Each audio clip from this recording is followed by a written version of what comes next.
Wow. Nah, teman-teman, kali ini keluarga Upin dan Ipin sedang mencari es krim ajaib untuk mengobati kerasukan hantu pada diri mereka.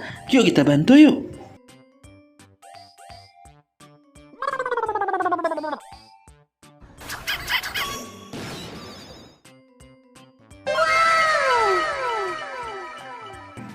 Nah, syukurlah teman-teman, si Upin telah terobati.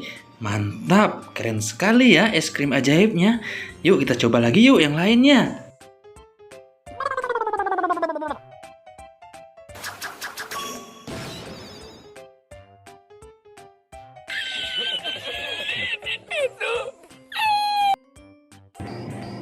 Wayalah, Fizi juga kena teman-teman. Syukurlah, Fizi juga bisa terobati.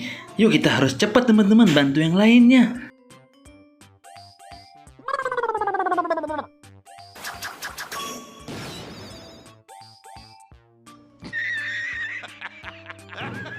Waduh, ternyata si Jarjit teman-teman. Tampangnya serem tadi ya. Untunglah dengan es krim ajaib semua bisa teratasi. Nah, kita harus cepat nih teman-teman.